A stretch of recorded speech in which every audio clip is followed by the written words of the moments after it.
Hello dear future officer, स्वागत है आप सभी का ओनली आईएएस के टारगेट प्रीलिम 2021 में। करंट अफेयर्स का हम यहाँ पे रिवीजन करने वाले हैं एमसीक्यूज के थ्रू। ये करंट अफेयर्स आने वाले प्रीलिम्स 2021 के लिए हमारे इम्पोर्टेंट हैं। आप ओनली आईएएस का Telegram channel only IAS nothing else के नाम से ज्वाइन कर सकते हैं। वहाँ पे आपको यूपीएससी स्टेट पीसीएस से रिलेटेड मटेरियल, गाइडेंस वगैरह काफ़ी सारी चीज़ें आपको मिल जाएंगी। और इन वीडियोस के आपको प्लेलिस्ट ऑलरेडी मिल जाएगी। आपको यूट्यूब पे ओनली आईएएस के चैनल पे आपको सर्च करना होगा प्लेलिस्ट में, वहाँ पे आपको मिल जाएगी। पहला क्वेश्चन शुरू करते हैं। पहला सवाल हमारा जो दिया हुआ है वो नेशनल लीगल सर्विसेज अथॉरिटी यानी कि नालसा से रिलेटेड है, राष्ट्रीय विधिक सेवा प्राधिकरण। 3 अपने को स्टेटमेंट दिए, हमें पूछा है जी करेक्ट स्टेटमेंट हमें को बताना है। देखो पहले में क्या बोला है, पहले में बोला है कि एक स्टैच्यूटरी बॉडी है और भारत के जो चीफ जस्टिस ऑफ इंडिया है, मुख्य न्यायाधीश जो हैं वो इसके पैट्रन इन चीफ होते हैं।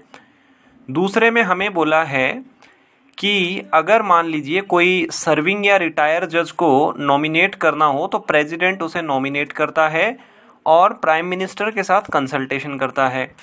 तीसरे में बोला है कि बाकी जो एडमिनिस्ट्रेटिव एक्सपेंसेस हैं और बाकी जो सैलरी है, अलाउंसेस है, पेंशन्स हैं, ये सारी की सारी जो है वो कंसोलिडेटेड फंड ऑफ इंडिया से पे की जाती है, यानी कि भारत की हमारी जो संचित निधि है वहाँ से व्यय करते हैं, खर्चा करते हैं। देखो बहुत आसान सा ये क्वेश्चन है। जैसा कि एक डिटेल अपने को सभी को पता है कि नालसा कब बनता है, नालसा 1987 के अंदर बनता है। तो बिल्कुल सही बात है, स्टैच्यूटरी बॉडी है, कोई कानूनी संस्था है। अब आप ये देखो, आपको ये भी एक आइडिया होगा कि चीफ जस्टिस ऑफ इंडिया यहाँ पे हमारे पैटर्न ऑन चीफ है। तो पहला स्टेटमेंट अपना करेक्ट हो गया। अब आप ऑप्शन देखिए, ऑप्शन कुछ इस तरीके से दिए हुए हैं कि कोई 2 स्टेटमेंट ही सही हो सकते हैं, कोई एक स्टेटमेंट तो कंफर्म है कि गलत होगा ही होगा। देखो नालसा जो है वो सुप्रीम कोर्ट के लेवल की होती है, ठीक है, स्टेट लेवल पे होती है सालसा यानी कि स्टेट लेवल की, और वो हाई कोर्ट उच्च न्यायालय के स्तर पे होती है। तीसरा देखो, जब हम पॉलिटी पढ़ते हैं तो हम बिल्कुल एक चीज़ तो ये पढ़ते हैं कि सुप्रीम कोर्ट से रिलेटेड जो खर्चे हैं वो सारे कंसोलिडेटेड फंड ऑफ इंडिया पे आते हैं।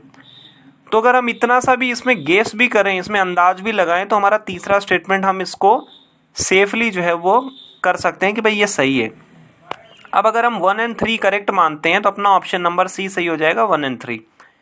जहाँ तक बात दूसरे स्टेटमेंट की है तो यहाँ पे थोड़ा सा प्रॉब्लम क्या है कि प्रेसिडेंट जब किसी सुप्रीम कोर्ट के जज या रिटायर जज को जब अपॉइंट करते हैं तो वो प्राइम मिनिस्टर के साथ कंसल्टेशन नहीं करते हैं, वो कंसल्टेशन करते हैं चीफ जस्टिस ऑफ इंडिया के साथ, ठीक है। और आप जब पॉलिटी की हम बुक पढ़ते हैं कोई भी, तो वहाँ पे ऑलरेडी हमें दिया हुआ है कि सुप्रीम कोर्ट के किसी जज को अपॉइंट करना हो, ट्रांसफ़र हाई कोर्ट के अगर जजेस को ट्रांसफ़र वगैरह करना हो तो हम चीफ जस्टिस ऑफ इंडिया के साथ कंसल्टेशन करते हैं। तो थोड़ा सा वो सिमिलर सा ही वैसा ये यहाँ पे सिचुएशन है। दूसरा हमारा गलत हो गया। पहला अपना सही है कि 1987 के तहत ये बनती है, और बाकी इसमें आप सेकंड स्टेटमेंट हमारा गलत है। तीसरा स्टेटमेंट हमारा करेक्ट है। हिंदी में आप यहाँ पे इसे कम्प्लीटली देख पाएंगे। क्वेश्चन नंबर 2 देखिए। क्वेश्चन नंबर 2 में दिया हुआ एक ऐप के बारे में दिया हुआ है, स्वच्छता अभियान ऐप है, और इसे सोशल जस्टिस इन जो अपना एम्पावरमेंट मिनिस्ट्री है उसने लॉन्च किया। अपने को बताना है कि ये स्वच्छता अभियान जो ऐप है वो किससे रिलेटेड है। पहला इसमें बोला है कि कोई वेस्ट सेग्रीगेशन, दूसरा बोला है कि कोई एनुअल क्लीनलीनेस सर्वे वर्चुअली, और ये सारी चीज़ें। देखो स्वच्छता अभियान किस लिए लॉन्च किया गया था। भारत में हमारे यहाँ पे एक सबसे बड़ी प्रॉब्लम क्या है कि हमारे यहाँ पे टॉयलेट्स की फैसिलिटी उतनी ज़्यादा अवेलेबल नहीं थी। हमने स्वच्छ भारत अभियान चलाया और बहुत सारे टॉयलेट्स जो है बनाए, लेकिन एक प्रॉब्लम अभी भी हमारे पास रह गई, वो ये रह गई कि जहाँ जहाँ कई टॉयलेट्स बने हुए हैं, जहाँ ऑलरेडी टॉयलेट्स बने हुए हैं, वहाँ पे प्रॉपर जो है वो हाइजीन नहीं है, वहाँ पे प्रॉपर जो है वो क्लीनलीनेस नहीं है, साफ़ सफाई की वहाँ पे व्यवस्थाएं नहीं है।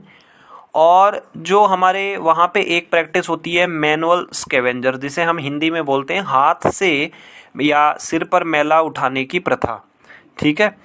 तो इसी को देखते हुए ये स्वच्छता अभियान ऐप एक लॉन्च की गई है। इस ऐप को हम गूगल प्ले स्टोर से भी डाउनलोड कर सकते हैं, और हमारे मान लीजिए शहर में, हमारे गांव में, या जहां भी हम रहते हैं, हमें कहीं ऐसा लगता है कि हमारे यहाँ पे कोई ऐसा टॉयलेट की कोई फैसिलिटी है या कोई हमारे यहाँ पे इस तरीके का कोई पब्लिक फैसिलिटी है जहाँ पे मैनुअल स्कैवेंजिंग हो रही है यहाँ पे, या फिर जो फैसिलिटी है वहाँ पे इनसैनिटरी है, वहाँ पे साफ़ सफाई की व्यवस्था नहीं है, तो हम उस ऐप के थ्रू उसे जियो टैग कर सकते हैं, मतलब लोकेशन बता सकते हैं। पर्टिकुलरली मान लीजिए आप दिल्ली में रह रहे हैं और दिल्ली में आपको लगता है कि एक पर्टिकुलर जो है जगह वहाँ पे ऐसी अच्छी फैसिलिटी नहीं है, उसको जियो टैग कर देंगे और फिर वहाँ पे बाद में जो है वो सरकारी जो है वो हेल्प मिलके और क्या होगा, वहाँ पे वो व्यवस्थाएं ठीक हो जाएंगी। तो यहाँ पे आप इसको देख सकते हैं। क्वेश्चन नंबर 3 दिया हुआ है कि जो 42वां कॉन्स्टिट्यूशनल का अमेंडमेंट था हमारा, उसमें क्या किया गया कि कुछ ऐसे सब्जेक्ट्स थे जिनको स्टेट की लिस्ट से हटा के और कॉन्क्यूरेंट लिस्ट के अंदर जिन्हें शामिल कर दिया गया। बोले तो कि राज्यों वाली सूची से हटा के समवर्ती सूची में इंक्लूड कर दिया गया। देखिए 42वां जो संशोधन है उसे हम मिनी कॉन्स्टिट्यूशन भी बोल सकते हैं या फिर इंदिराज कॉन्स्टिट्यूशन, क्योंकि उस समय इंदिरा गांधी जी प्रधानमंत्री थी। तो अपने को 3 देखिए चीज़ें दी हुई है कि agriculture marketing, administration of justice, weights and measures. देखो अगर आपने पॉलिटी की बुक पढ़ी है तो बहुत अच्छी बात है, नहीं भी पढ़ी होगी तो भी आप इसको ईजिली कर पाएंगे। रीज़न क्या है, देखो एग्रीकल्चर मार्केटिंग अभी बहुत ज़्यादा न्यूज़ में चल रहा था कि किसान जो है वो लगातार प्रोटेस्ट कर रहे हैं कि हमारी मंडियां बंद ना हो। सरकार ने बार बार बोला है कि एग्रीकल्चर मार्केटिंग के ऊपर सेंट्रल गवर्नमेंट का कोई रोल नहीं है, ठीक है। तो पहला हम जो है वो कैंसिल आउट कर देते हैं। बाकी बचा एडमिनिस्ट्रेशन ऑफ जस्टिस कि भाई कोर्ट वगैरह एस्टेब्लिश करने हैं, वेट्स एंड मेजर्स, ठीक है। आप अपने यहाँ पे स्टेट वगैरह में आप एक पोस्ट देखते होंगे कि भाई फूड इंस्पेक्टर और ये सब जो है वो ये जो हमारे मापने वाले वेट और मेजर्स होते हैं इनसे रिलेटेड एक पोस्ट होती है, पूरा का पूरा डिपार्टमेंट ही होता है। तो सेकेंड एंड थर्ड अपना सही हो गया, option number D, administration of justice, protection of wildlife, weights and measures, forest and education. इन 5 सब्जेक्ट को हमने हटा के स्टेट लिस्ट से हटा के हमने और कॉन्करेंट लिस्ट में हमने इसको ऐड कर दिया था। यहाँ आप हिंदी में देख पाओगे। क्वेश्चन नंबर 4 दिया हुआ है, पेसा एक्ट से रिलेटेड है, panchayat extension to schedule areas act.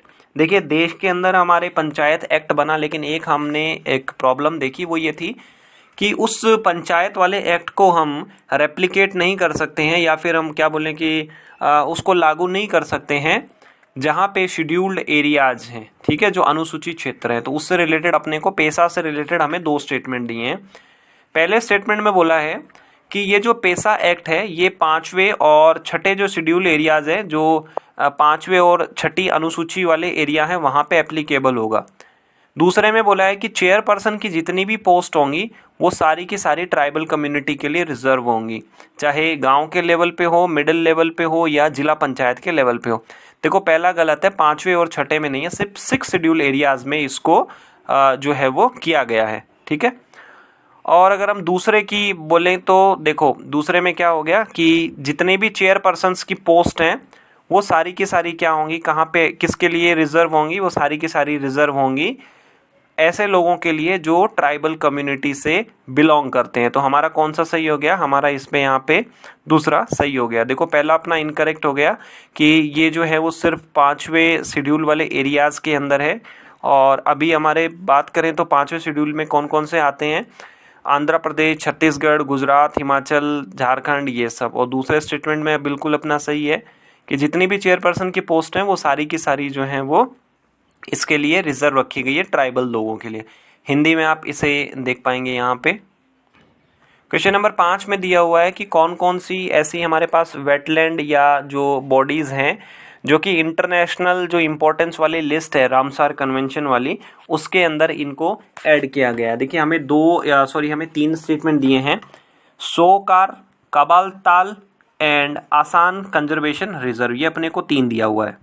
तो अगर बात करें हम सोकार की तो ये लद्दाख में आती है। काबारताल लेक जो है हमारे यहाँ पे बिहार में बेगूसराय ज़िले में आती है। और आसान जो कंजर्वेशन रिजर्व है ये हमारे देहरादून यानी कि उत्तराखंड के अंदर आता है।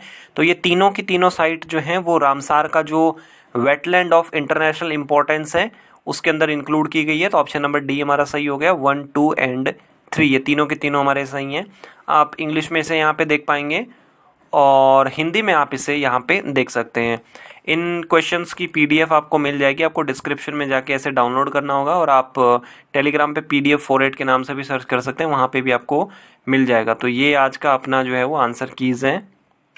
और आज आपको ये बताना है कि जो अपना 42nd जो अमेंडमेंट हुआ है उसमें कितनी यानी कि टोटल कितनी जो है वो FDs यानी कि फंडामेंटल ड्यूटी जो है वो ऐड की गई हैं, यानी कि 42वें संशोधन के अंतर्गत कुल कितने मूल कर्तव्य जो हैं वो जोड़े गए हैं।